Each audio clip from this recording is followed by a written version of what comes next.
Assalamualaikum warahmatullahi wabarakatuh. Alhamdulillahirabbil alamin wa bihi nasta'in wa ala umuri dunya waddin. Wassalatu wassalamu ala asrofil anbiya'i wa mursalin wa ala alihi wa sahbihi ajmain, amma ba'du. Perkenalkan, nama saya Ramanaki Muharram dari kelas PW 25PA Pariwisata. Hari ini saya ingin membahas tentang manusia dalam perspektif Islam beserta tugas dan tanggung jawabnya. Dalam perspektif Islam, manusia memiliki kedudukan yang sangat istimewa di antara seluruh makhluk ciptaan Allah Subhanahu wa taala. Pandangan Islam tentang manusia mencakup asal-usul, hakikat, tujuan hidup, dan tanggung jawab di dunia. Poin pertama, asal-usul manusia. Menurut Al-Quran, manusia pertama adalah Nabi Adam alaihissalam yang diciptakan oleh Allah Subhanahu wa taala dari tanah liat. Manusia bukan hasil kebetulan atau evolusi semata, melainkan ciptaan yang disengaja dan dimuliakan oleh Allah Subhanahu wa taala.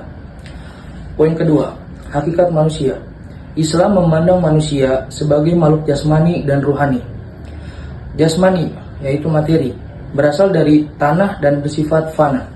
Dan ruhani atau bisa disebut spiritual, berasal dari ruh Allah, bersifat mulia dan kekal. Poin ketiga, kedudukan dan tugas manusia. Allah menjadikan manusia sebagai khalifah, sebagai pengganti atau wakil manusia untuk mengelola bumi sesuai ajaran Allah dan sebagai pemimpin tertinggi umat manusia setelah Nabi Muhammad SAW. Lalu yang kedua, Allah menjadikan manusia sebagai Abdullah, yaitu hamba Allah. Jadi manusia memiliki dua peran utama, yaitu mengabdi kepada Allah, yaitu beribadah dan ketaatan kepada Allah Subhanahu wa taala, dan yang kedua mengelola bumi dengan adil dan amanah. Poin keempat, kemuliaan dan tanggung jawab.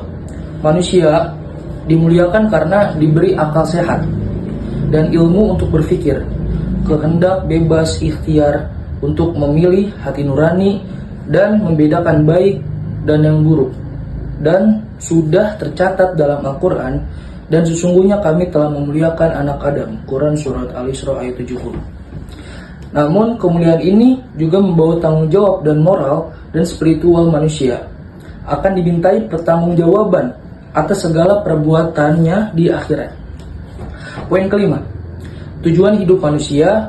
Tujuan utama hidup manusia dalam Islam adalah mencapai ridho Allah dengan cara beriman dan beramal soleh, menjaga keseimbangan antara kebutuhan dunia dan akhirat. Dan tercatat juga di Quran Surat Al-Baqarah ayat 112 yang berbunyi, barang siapa yang menyerahkan dirinya kepada Allah sedangkan dia berbuat baik, maka baginya pahala di sisi Tuhannya. Kesimpulan dari judul yang saya presentasikan ini atau saya ceramah ini, manusia dalam perspektif Islam beserta tugas dan tanggung jawabnya adalah, kesimpulannya adalah manusia adalah makhluk mulia ciptaan Allah yang memiliki jasad dan ruh, berperan sebagai hamba dan khalifah di bumi, serta bertujuan untuk beribadah dan mencapai keridhaan Allah Subhanahu wa taala.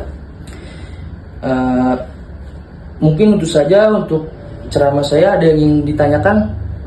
Apa peran sholat, zakat, puasa, dan haji dalam membentuk karakter dan moralitas manusia dalam Islam?